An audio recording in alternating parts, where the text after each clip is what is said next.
ఇప్పుడు మనం ధ్యానం చేయబోతే రూతు గ్రంథం 1వ అధ్యాయం ప్రస్తుత భారత పరిస్థితులకి చాలా చక్కగా సరిపోద్దేమో అనిపిస్తుంది మనందరికీ. ఎందుకనంటే దేవుడు మనల్ని పిలిచింది నిలబడటానికి, పారిపోవటానికి కాదు. దేవుడు మనల్ని పిలిచింది నిలబడటానికి, పారిపోవటానికి కాదు. God did not ask us to escape, God asked us to stand up. నిలబడమని పిలిచాడు. నిలబడకపోవడానికి కారణం ఏంటి అని ఒకవేళ ఆలోచిస్తే, క్రైస్తవ్యాన్ని యేసు ప్రభు దగ్గరకు వస్తే ఏమవుతుంది అన్న దాన్ని చాలామంది, అందరూ అని చెప్పకపోయినా చాలామంది సంఘానికి తప్పుగానే బోధించారు. ఎందుకు అని అంటారేమో, యేసు ప్రభు దగ్గరికి రండి మీ జబ్బులు పోతాయి, యేసు ప్రభు దగ్గరికి రండి మీ అప్పులు తీరిపోతాయి, యేసు ప్రభు దగ్గరికి రండి మీకు ఇంకా ఏ సమస్యలు ఉండవు, యేసు ప్రభు దగ్గర రండి స్పీడ్ బ్రేకర్లు కూడా లేనటువంటి రోడ్డు మీద ప్రయాణం చేస్తున్నట్లుంటుంది అన్నటువంటి చిత్రాన్ని ఇచ్చారు. కాబట్టి చాలామంది ఏమనుకుంటారంటే, నా జీవితంలో ఆర్థికంగా సక్సెస్ వస్తే, నా జీవితంలో జబ్బులు లేకుండా నేను ఉంటే, నా జీవితంలో సవాలు అనేవి కనుక లేకపోతే ఐఎమ్ సక్సెస్ఫుల్ అని అనుకుంటారు. క్రైస్తవ్యాన్ని ఆ విధంగా చూపించడం జరిగింది. కానీ ఎక్కడుంది అలాంటి వచనం? ఎక్కడుంది అలాంటి చిత్రీకరణ? బైబిల్లో లేదు కదా. పైగా యేసుప్రభు వారు చెప్పినటువంటి మాటలు కనుక వింటే దానికి ఖచ్చితంగా ఆపోజిట్ అని అర్థమవుతుంది. మీలో ఎవరన్నా నన్ను వెంబడించుకోరినట్లయితే మీ సిలువను ఎత్తుకొని నన్ను వెంబడించాలి.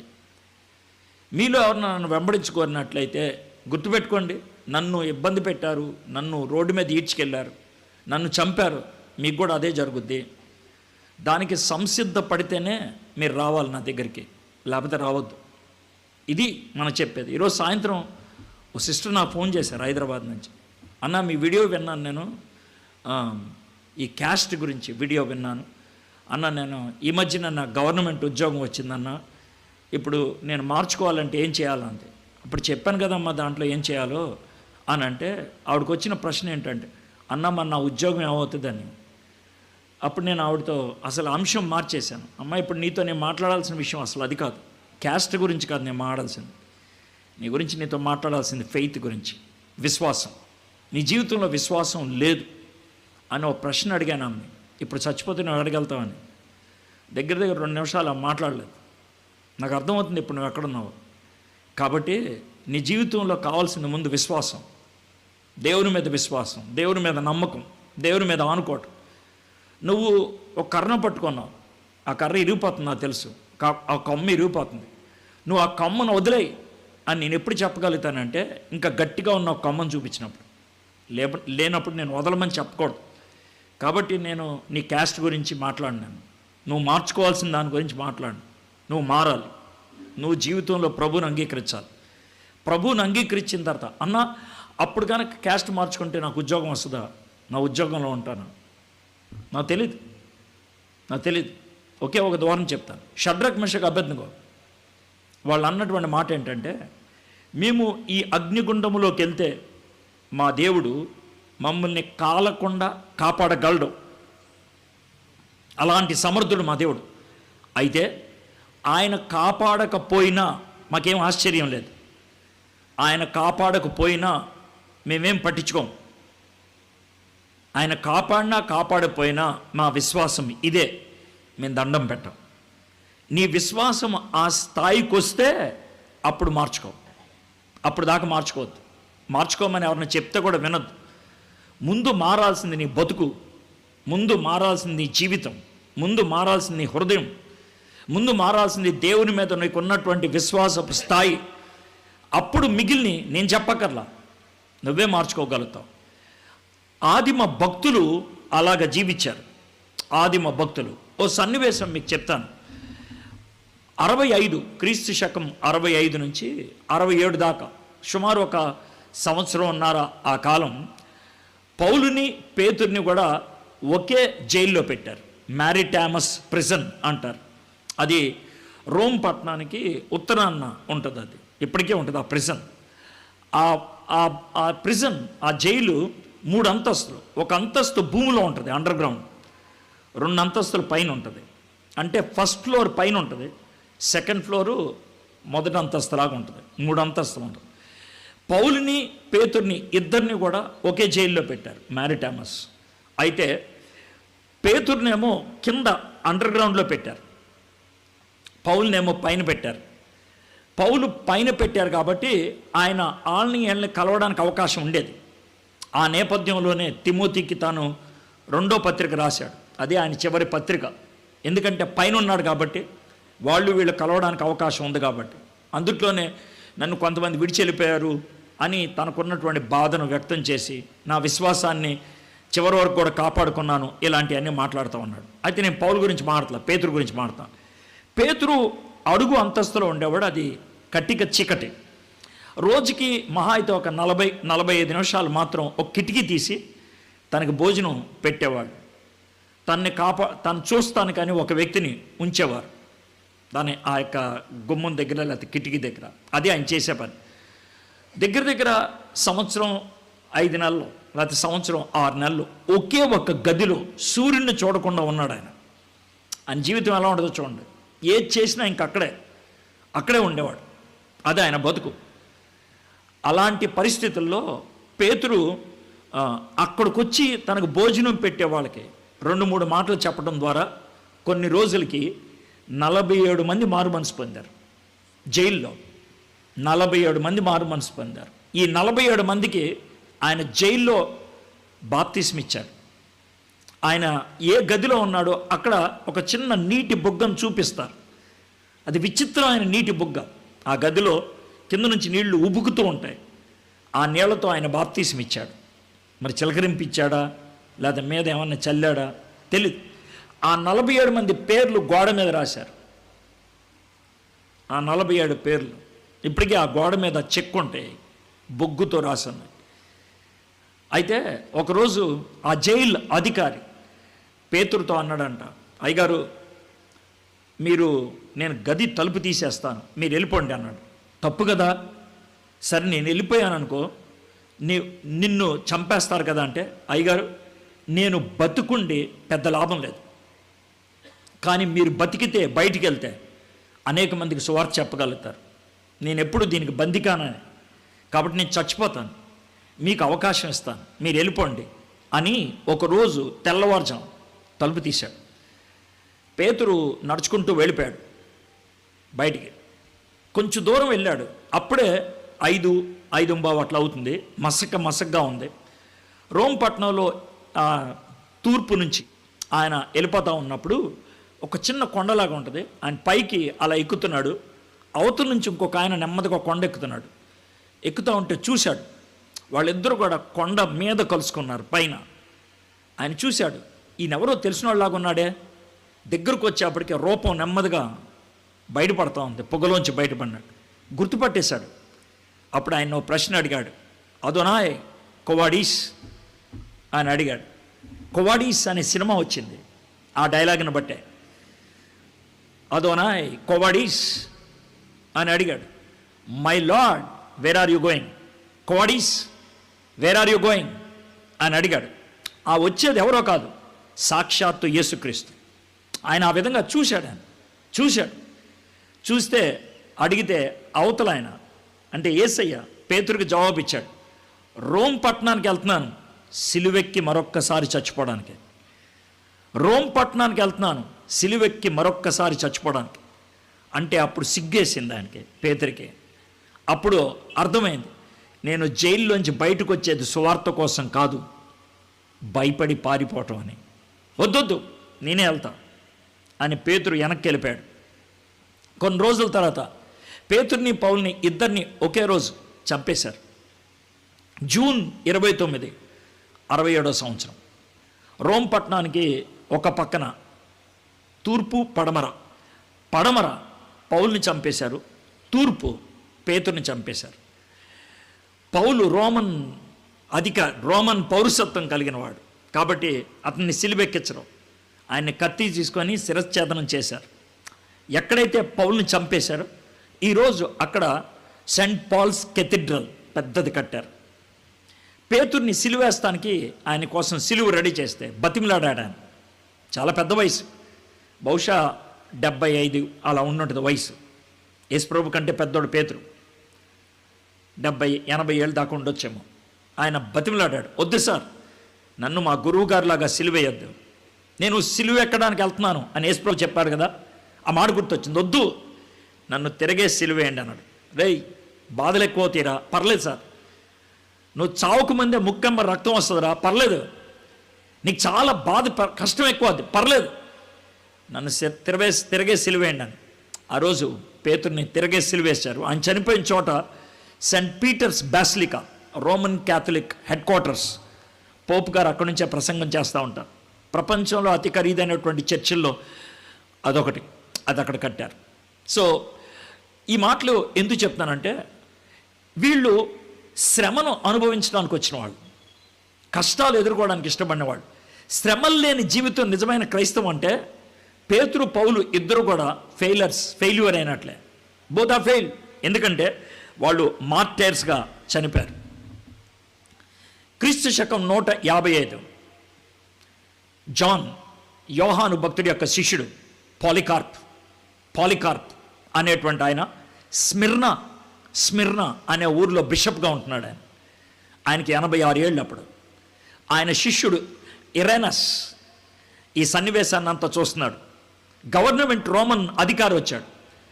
ముసలోడా, యేసు ప్రభుని కాదు అను, నిన్ను వదిలేస్తాను అని అంటే, 86 ఏళ్ళు నన్ను మోసాడు ఆయన, ఈ ఒక్క క్షణం కోసం నన్ను వదిలేమంటావా?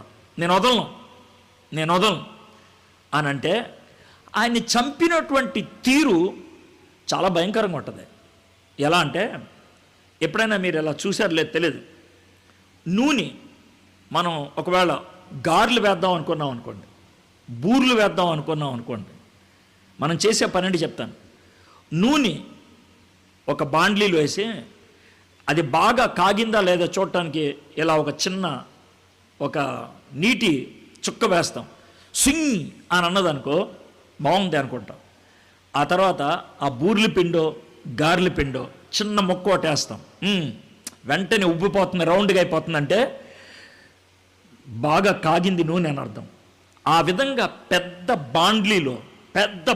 పెద్దది, ఆ బాండ్లీలో నూనెసి కాగించారు. దాంట్లో మనిషిని బతుకున్నప్పుడు వేసారు. ఫ్రై అయిపోయాడు ఆయన ప్రార్థన చేసుకొని, ప్రభువా నాకు ఈ ధన్యత ఇచ్చావు, నీకోసం హతసాక్షిగా చచ్చిపోవడానికి అని తన్ను తాను అప్పగించుకున్నాడు. ఆయన ఇంకో మాట కూడా చెప్పాడంట, నా ప్రభువు నా రక్షకుడు నగ్నంగా శిలువ మీద చనిపోయాడు అని తాను బట్టలు ఇప్పేసి నగ్నంగా ఆ నూనె దాంట్లోకి దూకేసాడు. నేను ఈ ఉదాహరణలు ఎందుకు చెప్తున్నానంటే, క్రైస్తవునిగా జీవించినప్పుడు శ్రమలు అందరికి వస్తాయి. బహుశా ఇంతకాలం నిజ క్రైస్తవులకి శ్రమలు వేరే కోణంలో వచ్చినాయి. వేరే కోణంలో అంటే రాజీ పడకుండా జీవించే విషయంలో, రాయితీలు వదులుకోవటం విషయంలో, అలాంటి విషయాల్లో మనకి శ్రమ వచ్చింది. ఇప్పుడు రానున్న దినాల్లో చాలా మేనిఫెస్టివ్, డైరెక్ట్గా యేసు ప్రభుని వదిలేయి, బైబిల్ కింద పడేయి, యేసు ప్రభు దేవుడు కాదాను, మా దేవతకి దండం పెట్టు. మొన్నే రాజోల నుంచి ఒక కుర్రోడు నాకు ఫోన్ చేశాడు రాత్రి, అన్నా నేను ఒక చిన్న తప్పు చేశాను, నేను చాలా ఇబ్బందులు గుండా వెళ్తున్నాను. ఏం బాబు ఏం చేసావన్నా? అన్నా నేను ఒక ఫోటో పెట్టి ఇంత వికృతంగా ఉన్నటువంటి ఈమెను మీరు దేవతగా పొగుడుతారా అని నా స్టేటస్ పెట్టి 15 నిమిషాల్లో తీశానన్నా. దాన్ని స్క్రీన్ షాట్ తీశారు ఎవరో. ఇప్పుడు నన్ను బెదిరిస్తున్నారు. ఏమని బెదిరిస్తున్నారు? మా దేవతకి మొక్కి మాకు నమస్కారం పెట్టి నేను తప్పు చేశానని చెప్పు, లేదా నీ అంతు చూస్తానన్నారు. ఇది ఆయన చెప్పిన, ఇక్కడ రాజోల నుంచే నాకు ఫోన్ చేసి అడిగాడు, ఏం చేయమంటావు అంటే, తమ్ముడు నువ్వు ఫస్ట్ చేసిన తప్పు, నువ్వు చేసిన తప్పు అది. నీ దేవుడి గురించి నువ్వు చెప్పాలి, వేరే వాళ్ళ గురించి నీకెందుకు? అది నువ్వు తప్పు చేసావు. అవునన్నా నేను తప్పు చేశాను, ప్రభు దగ్గర క్షమాపణ అడుగు ఫస్ట్. ప్రభా నేను ఉద్రేకంగా తప్పు చేశాను, నేను చేయకూడదు ఇలాగా. దేవుడి దగ్గర క్షమాపణ అడుగు. క్షమాపణ అడిగితే దేవుడు క్షమిస్తే దీని నుంచి తప్పిస్తాడని నేను అంటలా, దీన్ని ఎదుర్కోవడానికి దమ్మిస్తాడు. That's what I can say. దీన్ని ఎదుర్కోవడానికి. అన్న ఎదుర్కోవటం అంటే ఏంటి అని అంటే, అయ్యగారు నేను మిమ్మల్ని మీకు క్షమాపణ చెప్పమంటే చెప్తాను, కానీ నేను ఈ పని మాత్రం చేయలేను. నేను విగ్రహానికి దండం పెట్టలేను, నా వల్ల కాదు. వాళ్ళు కొడతారా, కొట్టించుకో, నువ్వు చేయగలిగేది అదే. చంపేస్తారా, చంపేయని. ఆ స్థాయికి నీ విశ్వాసం ఎదిగితే ఓకే, లేకపోతే ఎవరు ఏ సలహా ఇచ్చినా వేస్టే. లేదనంటే నేను తప్పు చేశానని దండం పెట్టి మళ్ళీ ఇంకెప్పుడు చర్చికి రావద్దు.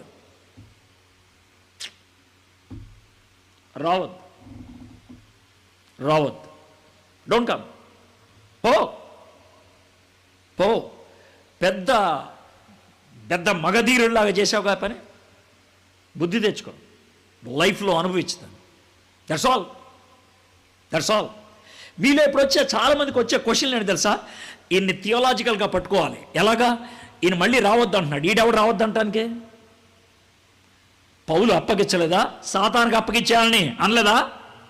నేను కూడా అంటా. అంటే నువ్వు పౌలు అంటున్నాడా? ఆ కాలంలో పౌలు, ఈ కాలంలో నేను. ఏంటంట? నీకేంటి బాధ? ఏంటి నీ బాధ? ఏంటి నీకేంటి? నేనేమన్నా గర్వం అంటున్నావు? కాదు, వాక్యానుసారంగా చెప్తున్నా.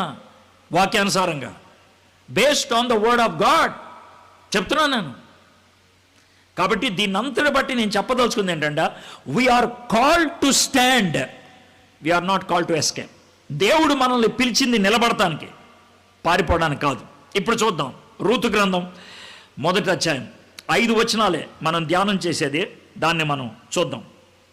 1వ వచనం, న్యాయాధిపతులు ఏలిన దినముల యందు దేశములో కరువు కలుగగా యూదా బెత్లెహేము నుండి ఒక మనుష్యుడు తన భార్యను తన 2 కుమారులను వెంటబెట్టుకొని మోయాబు దేశమున కాపురముండుటకు వెళ్ళాను.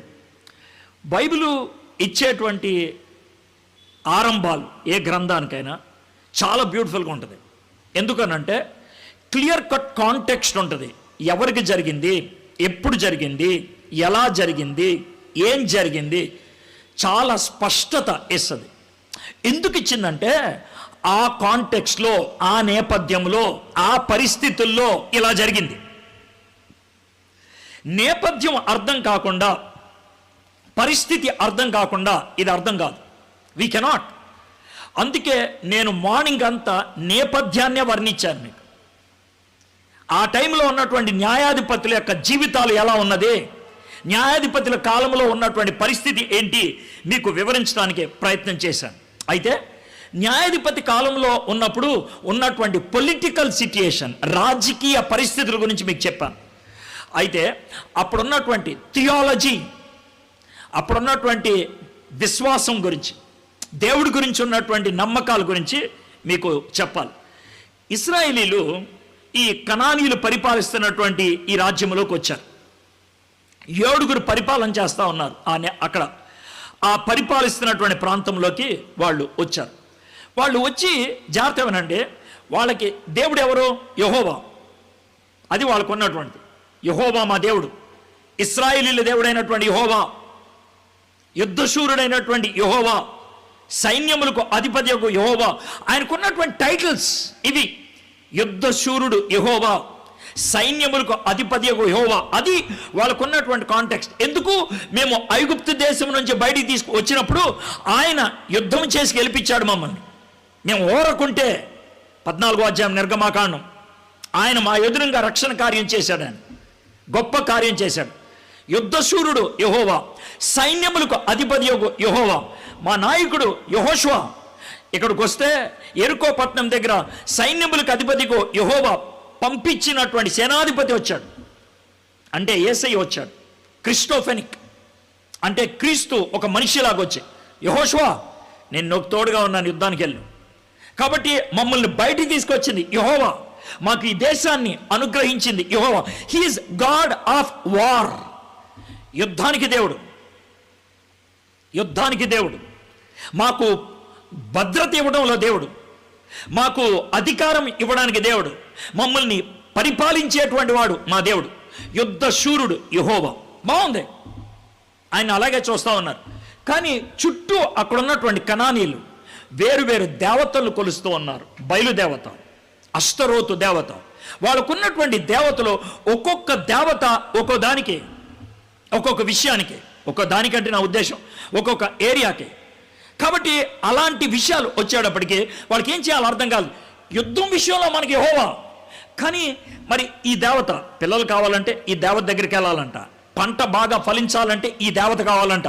బహుశా ఆ దేవుడే ఈ దేవత అని 2 పడవల మీద కాలేయటం మొదలుపెట్టారు వాళ్ళు. 2 పడవల మీద. ఇలాంటి జీవితం, ఇలాంటి వైఖరి మనలో చాలామందికి ఉంటుంది, చాలామందికి. మీకు 1-2 ఉదాహరణలు చెప్తాను, ఆ వైఖరి ఏంటో మీకు చెప్తుంది. మనం నమ్మేది బైబిల్ని, మన యొక్క సిద్ధాంతం బైబిల్. నీ సిద్ధాంతం బైబిల్ అయినప్పుడు, నీ పునాది బైబిల్ అయినప్పుడు, నీ జీవితాన్ని నడిపించేది బైబిల్ అయినప్పుడు, ఒకవేళ నీ కొడుకు పెళ్లి చేయాలంటే, నీ కూతురు పెళ్లి చేయాలంటే సిద్ధాంతిని పిలవవు, కానీ ఒకటి మాత్రం చేస్తావు. ఏం చేస్తావు? క్యాలెండర్ తెస్తావు. పున్నమి ఎక్కడుంది? అమావాస్య ఎక్కడుంది? ఆ రోజు క్యాలెండర్ ఏం చెప్తుంది? అది మంచి గడియా కాదా? అది మంచి రోజా కాదా? ఆలోచిస్తావు, వెంటనే చెప్తావు ఇది మంచి రోజు, ఇది మంచి రోజు అంట. మరి అప్పుడు ఎవరిని కన్సల్ట్ చేసావు నువ్వు? నేను చాలా సీరియస్గా అడుగుతున్నా, నువ్వు ఎవరిని కన్సల్ట్ చేసావు? Whom you have consulted? ఇశ్రాయేలుని తప్పు పట్టకముందు మన గురించి మనం ఆలోచిద్దాం. తప్పు పట్టకముందు మనం ఈ లోకపు ఆలోచనలు మనం తెచ్చుకోలేదా? దిక్కుల్ని నమ్మేటువంటి దేవతల దగ్గరికి మనం వెళ్ళలేదా? ఇల్లు కట్టుకుంటున్నాం, తూర్పు గుమ్మ ఉండకూడదంట. చాలామంది చెప్తూ ఉంటారు. తాపీ మేస్త్రి అంటాడు, అయ్యా ఇటేపు ఇక్కడ బాత్రూమ్ పెట్టంటే, అమ్మగారు అంటే మీరు క్రైస్తవులు, నేను కాదనట్లేదు, కానీ నేను చెప్తున్నా, అంటే ఇది మంచిది కాదు, బరువు ఈశాన్యానం ఉండకూడదు.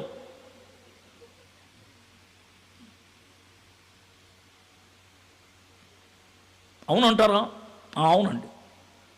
అయితే ఆజ్ఞ ఆయన పెట్టండి బాత్రూమ్. నాలాంటి వాడు ఇంటికి వస్తే తలా తోకలేని చోట బాత్రూమ్ ఉంటుంది. ఇక్కడ ఎందుకు ఉందంటే ఆవిడ పెట్టామండి.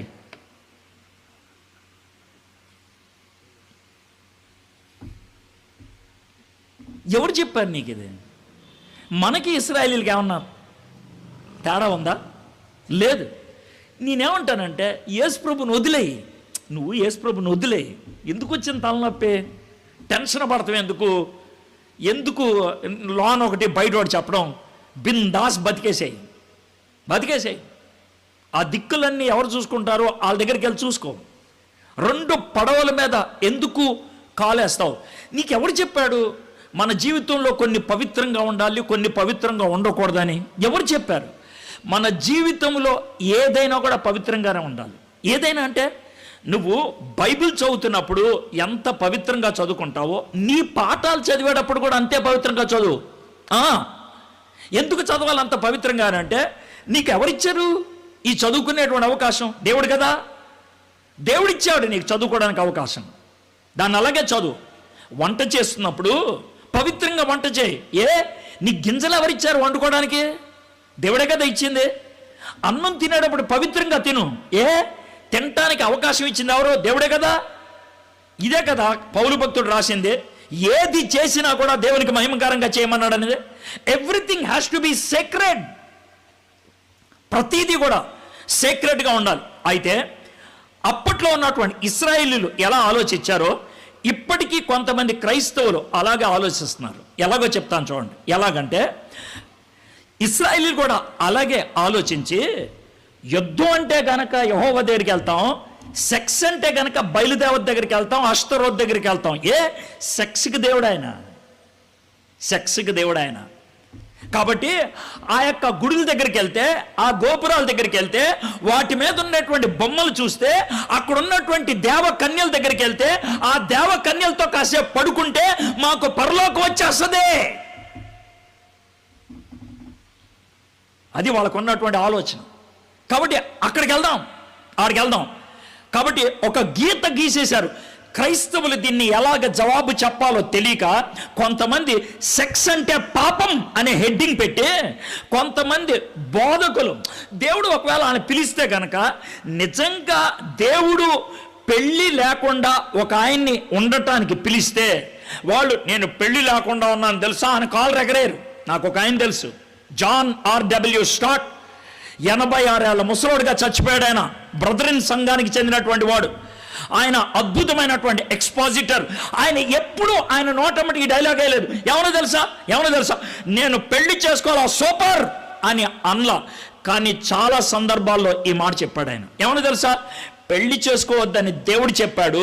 పెళ్లి చేసుకోకుండా ఉన్నందుకు కొన్ని సందర్భాల్లో నేను కష్టాన్ని ఎదుర్కొన్నాను.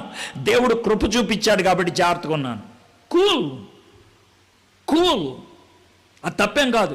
కానీ మాట్లాడేటప్పుడు మేము పెళ్లి చేసుకోకుండా ఉన్నాం తెలుసా, మేము పెద్ద గ్రేడ్ తెలుసా అంటే దాంతో ప్రజల్లో ఎలాంటి ఆలోచన వస్తుందంటే వాళ్ళు సూపర్ సిటిజన్స్, మేము సెకండ్ లెవెల్ సిటిజన్స్ అనుకుంటారు. ఎవరు చెప్పారు అట్లాగా? అది తప్పు కదా. పాపం అనేది ఈ లోకంలోకి రాకముందు సెక్స్ అనేది ఉన్నది. ఆ విషయాన్ని గుర్తుపెట్టుకోండి. ఎందుకు సార్ ఇంతసేపు మాట్లాడుతున్నారు అని అంటే, మనము ఏ ఏరియాస్లో దేవుణ్ణి పక్కకి పెట్టడానికి ప్రయత్నం చేస్తామంటే, ఈ ఏరియాస్ అమ్మో ఇది దేవునికి సంబంధించింది కాదు, ఇది పాపం అని అనుకున్నారు. కాదు. కాబట్టి పురుషుడు తన తల్లిని తన తండ్రిని విడిచిపెట్టి తన భార్యను హత్తుకొనును, వారు ఏక శరీరమై ఉందురు. ఇది 24వ వచనం, ఆదికాండం 2వ అధ్యాయం. 25వ వచనం, వారు నగ్నముగా ఉన్నారు కానీ వాళ్ళు సిగ్గు ఎరగలేదు. What do you mean by that? They had physical union and they never felt shame. దాన్ని బ్యూటీగా చూశారు, దాన్ని అందమైన దానిగా చూశారు. దేవుడు ఇచ్చినటువంటి గొప్ప వరం, ఆ విషయాన్ని గుర్తించారు వాళ్ళు. అయితే దాన్ని తప్పుగా చిత్రీకరించి దాన్ని ఇతర దేవతలకు అప్పగించి ఒక సబ్జెక్ట్ దేవత చేతిలో పెట్టేశారు. అది క్రైస్తవ్యానికి సంబంధించింది కాదు. సెక్స్ గురించి మాట్లాడితే ఎక్కడి నుంచో భయం పుట్టుకొని వస్తుంది. I should not rise. మన యవ్వనస్తులకి ఆ సెక్స్ విషయంలో వాళ్ళకు వచ్చేటువంటి సమస్యలకి జవాబివ్వవు, ప్రశ్నలకి జవాబివ్వవు. రాయ్ అలాంటివి రాకూడదురా. ఎవడు చెప్పాడు రాకూడదని? రాకపోతే కనుక ఆడు మగోడు కాదు, ఆడది కాదు. తలంపులు రాకుండా ఎలా ఉంటాయి? వస్తాయి. దాన్ని నియంత్రించుకునేటువంటి శక్తి వాక్యం ఇస్తుంది. నియంత్రించుకునేటువంటి శక్తి దేవునితో మనకున్న సంబంధాన్ని బట్టి వస్తుంది. యోసేపుకి రాలేదా? యోసేపుని పొతీఫర్ భార్య అడిగితే నాకు చేత కాదు అని అన్నాడా? నేను చెయ్యను అన్నాడు ఆయన. నాకు చేత కాదు అనలేదు. నేను ఎలా చేయగలను ఇక్కడ దేవుడు ఉంటే? How can I do this? I don't know how to do this అని అడగలేదు ఆయన. అనలేదు ఆయన. నా చేత కాదు అనలేదు. నేను మొగోడిని కాదు అనలేదు ఆయన. నో, ఇక్కడ దేవుడు నన్ను నేను ఎలా చేయగలను? I can get that feeling but I want to suppress it. దాన్ని మనం అలాగ చెప్పలేకపోతే, మన పిల్లలతో మాట్లాడలేకపోతే ఎవరు చెప్తారు? వీళ్ళు ఏం చేశారు? ఆ మొత్తం దేవతలకి అప్పచెప్పేసి వాళ్ళు చూసుకుంటారులే అనుకున్నారు. కాబట్టి ఇశ్రాయేలీయుల యొక్క స్టేట్మెంట్ ఒకటే అంట, protection from all Yahweh. Protection from all Yahweh. దేని నుంచైనా నన్ను భద్రపరచాలంటే యెహోవా. Prosperity in all Baal.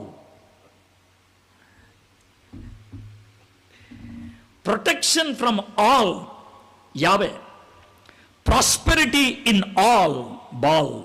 అది వాళ్ళ స్టేట్మెంట్ అంట. అలాంటి దినాలలో, అలాంటి న్యాయాధిపతుల కాలంలో ఈయన వెళ్ళటానికి ఇష్టపడ్డాడు. అందుకనే న్యాయాధిపతుల గ్రంథం పొద్దున చూసిన చివరి వచనం 21వ అధ్యాయం 25వ వచనం, ఆ దినములలో ఇశ్రాయేలీయులకి రాజు లేడు, ప్రతి వాడును తన ఇష్టానుసారముగా ప్రవర్తించుచూ వచ్చాడు. మీకు విషయం తెలుసా? ఈ స్టేట్మెంట్ ఏదైతే ఉందో 21 అధ్యాయాలు ఉన్నటువంటి న్యాయాధిపతుల గ్రంథంలో 4 సార్లు రాశారు. 4 times. ఎవరికి ఇష్టం వచ్చినటువంటి థియాలజీ ఆ విధంగా రాశారు. అయితే ఇప్పుడు ఏం జరిగింది? దేశములో కరువు కలగగా, మొదటి మాట ఏంటే న్యాయాధిపతుల కాలంలో లైఫ్ ఎలా ఉందో చూపించాను. న్యాయాధిపతుల కాలంలో లైఫ్ అలా ఉంది. ఇక్కడ నేను ఎందుకు ఇలా చూపిస్తున్నానంటే, ఇది మోయాబు దేశం, ఇది బెత్లెహేమ్, ఈ మధ్యలో ఉన్నది మృత సముద్రం. మీకు క్లియర్గా జాగ్రఫీ పిక్చర్ ఇస్తున్నాను. ఇది బెత్లెహేము, ఇది మోయాబు. అర్థమైందా? ఒక విధంగా చెప్పాలంటే ఇది సెకనేటిపల్లి, ఇది నర్సాపురం. ఒకవేళ పంటెక్కి గనక వస్తే నర్సాపురం నుంచి సెకనేటిపల్లి 9 కిలోమీటర్లు అంతే. ఇక్కడికి రావాలంటే 9 కిలోమీటర్లు. అయితే చుట్టూ తిరిగి రావాలంటే, ఒకవేళ నువ్వు మల్కీపురం వెళ్ళి రావాలంటే 28 కిలోమీటర్లు, అడ్డదారిలో వస్తే 22 కిలోమీటర్లు. ఎందుకు సార్ ఇంత వివరిస్తున్నారంటే, ఇది బెత్లెహేము, ఇది మోయాబు. అడ్డంగా వస్తే 10 మైళ్ళే, 10 మైళ్ళే, 10 మైళ్ళు దూరంలో ఉంది. ఇదంతే మోయాబు, పెద్ద ఎక్కువేం దూరం లేదు, 10 మైళ్ళ దూరంలో. అయితే విషయం చూడండి, బెత్లెహేములో కరువు ఉందంట, ఇక్కడ లేదు. మీకు అర్థమవుతుందా? అందుకోసమే ఇంత జాగ్రఫీ ఎక్స్ప్లెయిన్ చేసి, బెత్లెహేములో ఉంది, ఇక్కడ లేదు. అది ఎలా ఉంటుందంటే, అరే నర్సాపురంలో వర్షం పడుతుందా, భయంకరంగా ఎరగ దంచేస్తుందిరా. అవునా, ఇక్కడ ఎండరా, ఇక్కడ ఎండ. అదేంట్రా, నిజం, మాకు వర్షం పడలా, ఏదో కొంచెం మబ్బు వచ్చిందిరా, గాలి వచ్చింది, మాకు వర్షం పడలా, ఎండ. మా బెంగళూరులో పట్నంకి ఒక పక్కన వర్షం ఉంటే ఇంకో పక్కన భయంకరంగా ఎండ ఉంటుంది. ఎందుకని చెప్తున్నాను తెలుసా? లోకల్, అదే లోకల్. కాబట్టి ఇక్కడికి వచ్చినటువంటి ఈ కరువు ఉన్నదే, అది దేశం మొత్తం వచ్చింది కాదు, ఏరియా మొత్తం అంతా వచ్చింది కాదు. 10 మైళ్ళ దూరంలో కరువు లేదు, 10 మైళ్ళ దూరంలో కరువు లేదు. ఎందుకు సార్ అంత 10 మైళ్ళ దూరంలో కరువు లేదు అనే మాట చెప్తున్నారంటే, కరువు అనే మాట బైబిల్లో 13 సార్లు, కరువు రావటం అనేది 13 సార్లు ప్రస్తావించారు. 13 సార్లు కూడా కరువు గురించి బైబిల్లో ప్రస్తావించినప్పుడు, ఆ కరువు వెనకాల, జాగ్రత్త వినండి, ఆ కరువు వెనకాల ఎక్కడైతే కరువు వచ్చిందో వాళ్ళు చేసినటువంటి పాపానికి డైరెక్ట్ రిలేషన్ ఉంది. డైరెక్ట్ ఆ పాపం బట్టి కరువు వచ్చింది. ఇక్కడ బెత్లెహేములో కరువు ఉన్నదే, మోయాబులో లేదు. బెత్లెహేము వాళ్ళు జీవించినటువంటి జీవితం దేవుడికి కోపం వచ్చింది, అందుకే కరువు ఇచ్చాడు. అంటే మోయాబీలు మంచోళ్ళ కాదు, ఆయన వదిలిపెట్టేశాడు. అందుకే వాళ్ళకి అన్ని బాగానే ఉన్నాయి, వదిలిపెట్టేశాడు. నేను ఎందుకని ఈ మాట చెప్తానంటే, సార్ వాళ్ళు బాగా అభివృద్ధి చెందుతారు వాళ్ళు, సార్ వాళ్ళు ఫస్ట్ వస్తుంది సార్, వస్తారు వాళ్ళకి బాగా లాభాలు వస్తాయి వాళ్ళకే. ఎందుకు అని అంటే దేవుడు వదిలిపెట్టేశాడు వాళ్ళని. సార్ నాకెందుకు సార్ ఇన్ని ఇబ్బందులు, నిన్ను వదలలేదు ఆయన, నిన్ను వదలలేదు. ఈ కాంట్రాస్ట్ మీరు అర్థం చేసుకుంటే, మనం నాకెందుకు వస్తున్నాయి ఇబ్బందులు, వాళ్ళ క్లాస్ ఫస్ట్ వస్తుంది నాకెందుకు రాదు, వాడికి ప్రమోషన్ వస్తుంది నాకెందుకు రాదు, వాళ్ళ బిజినెస్ బాగుంది నాకెందుకు రాదు, వాళ్ళకి ఉద్యోగం దొరుకుతుంది నాకెందుకు రాదు, వాళ్ళకి వేసా వచ్చింది నాకెందుకు రాదు. వాళ్ళకి వచ్చిందంటే అది ఆశీర్వాదం కాదు, చిపోరా అని వదిలేసింది. God gave them up. మోయాబు దరిద్రమైన దేశం. ఎందుకో ఎలాంటిదో చెప్తాను మీకు. ఆ దేశం ఫలభరితంగా ఉంది. రొట్టెల ఇల్లు బెత్లెహేం పేరు, రొట్టెల ఇల్లు. అక్కడ మాత్రం రొట్టె లేదు, బేకరీలో రొట్టె లేదు, కానీ కిరాణా దుకాణంలో ఉంది బ్రెడ్. ఆలోచించుకోండి, బేకరీలో లేదు బ్రెడ్, కానీ కిరాణా దుకాణంలో ఉన్నది. లోకల్. ఒకవేళ వాళ్ళు చుట్టూ తిరిగి వస్తే, ఎందుకంటే మధ్యలో మృత సముద్రం ఉంది కదా, చుట్టూ తిరిగి వస్తే 55 మైళ్ళు, 90 కిలోమీటర్లు. స్ట్రైట్గా వెళ్తే 10 మైళ్ళు, అంటే 16 కిలోమీటర్లు. 16 కిలోమీటర్ల దూరంలో, 10 మైళ్ళ దూరంలో ఈ కరువు లేదు. 55 మైళ్ళు అంటే 90 కిలోమీటర్లు. వాళ్ళు ఒకవేళ ప్రయాణం చేస్తే 4 to 6 డేస్ పడుతుంది. 4 to 6 డేస్ స్పీడ్ని బట్టి 4 నుంచి 6 రోజులు ప్రయాణం చేస్తే వాళ్ళు అక్కడికి రాలేరు. అయితే ఈ కరువు గురించి, లోకల్ కరువు గురించి మీకు ఒక వచనం చూపిస్తే అర్థమవుతుంది. నేను ఎందుకని ఈ వచనాలు చూపిస్తున్నానంటే, ఇది లోకల్ అని అన్నాను కదా, జాగ్రత్తగా ఉండండి. మా కొలీగ్కి లేదు నాకెందుకుందే, మా అన్నయ్యకి లేదు నాకెందుకుందే, మా పక్కింటి వాళ్ళకి లేదు నాకెందుకుందే, ఒకవేళ అలాంటి ప్రశ్న వస్తే ఈ వచనం మీరు మనసులోకి తెచ్చుకోండి. Why I am into a problem, నేను ఎందుకు ప్రాబ్లంలోకి వెళ్ళాను? Why I am drying up, నా జీవితంలో నా ఆర్థిక విషయాలన్నీ ఎందుకు ఎండిపోతున్నాయి? నేను దేని మీద అయితే ఆనుకున్నానో అది ఎందుకు ఎండిపోతుంది? ఏదైతే నాకు సమస్తం అనుకుంటున్నానో అది ఎందుకు పోతుంది? బెత్లెహేము యొక్క సమస్తం ఏంటంటే రొట్లు, అవే ఎండిపోయినాయి. ఎందుకు ఎండిపోయినాయి? లేవీకాండం 26వ అధ్యాయం 2 వచనాలు చూద్దాం. లేవీకాండం 26వ అధ్యాయం 18, 19 వచనాలు. ఆ అధ్యాయం అంతా మీరు చదివితే బాగుంటుంది, టైం లేదు కాబట్టి 2 వచనాలు చదువుతాను. ఇవన్నీ సంభవించినను మీరింకా నా మాటలు వినని ఎడల. దాని ముందే ఉంటే తెలుసా, తుఫాన్ల గురించి, వరదల గురించి, మిడతల గురించి, జబ్బుల గురించి ఇవన్నీ ఉంటాయి. ఇవన్నీ సంభవించినను మీరింకా నా మాటలు వినని ఎడల నేను మీ పాపములను బట్టి మరి 7 అంతలుగా మిమ్మల్ని దండించేదను. దండించేది ఎవరిని? ప్రేమించేవారిని. దండించేది ఎవరిని? మన వాళ్ళని. బయట వాళ్ళని దండిస్తే గోప మీద కొడతారు, ఎవడరా నువ్వు అంటారు. మన వాళ్ళని దండిస్తాం, ఇంట్లో వాళ్ళని దండిస్తాం, సంబంధం ఉన్న వాళ్ళని దండిస్తాం. దేవుడు ఇశ్రాయేలుతో చెప్తున్నారు, మీరు నా ప్రజలు, మీ మీద ఇన్వెస్ట్ చేశాను కాబట్టి నేను మిమ్మల్ని దండిస్తాను. చూడండి 19వ వచనం. మీ బల గర్వమును భంగపరిచి ఆకాశమును ఇనుము వలెను భూమి ఎత్తడి వలెను ఉండ చేసేదను. అంటే ఏంటి తెలుసా? ఇనుములోంచి నీళ్ళు ఏమన్నా వస్తాయా? ఎత్తడిలోంచి నీళ్ళు ఏమన్నా వస్తాయా? అంటే పైనుంచి వర్షం కురవదు, కింద నుంచి నీళ్లు ఓబకో.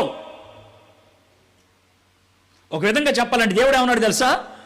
రొట్టెల ఇంటిలో మొత్తం ఊరే ఓవెన్గా చేస్తా. ఓవెన్ అంటే మీకు అర్థమవుతుందిగా, పోయి పైనుంచి కింద నుంచి బ్రెడ్ చేస్తాను చూసా, నిన్ను బ్రెడ్ చేసినట్టు చేస్తాను రే, నిన్ను బ్రెడ్ చేసినట్టు చేస్తాను, ఓవెన్ లాగా చేస్తాను అని అంటాను. సో దీన్ని డిసిప్లిన్, క్రమశిక్షణ అనే కాన్సెప్ట్లో మనం ఆలోచిస్తే, ప్రభా నేనేం చేశాను, ఎందుకు ఇలా జరుగుతుంది, నా జీవితంలో ఇది ఎందుకు వచ్చింది, మీరు అడగటం మంచిది. అయితే ఒక విషయం గుర్తుపెట్టుకోండి, ఒకవేళ ఏదైనా తప్పు చేస్తే ఇలా జరిగినట్లయితే, ప్రభా ఈ తప్పు నేను చేశానని ఒప్పుకుంటే దేవుడు కృపను అనుగ్రహిస్తాడు. కొన్ని సందర్భాల్లో ఆ భారాన్ని తీసేయచ్చు, కొన్ని సందర్భాల్లో దాన్ని తట్టుకునేటట్లు చేయొచ్చు, కొన్ని సందర్భాల్లో దాన్ని దాటడానికి కావలసినటువంటి సామర్థ్యాన్ని ఇవ్వచ్చు. దేవుడు కోరేది ఏంటి తెలుసా? అది ప్రవేశపెట్టడం బట్టి to shift our attention towards God.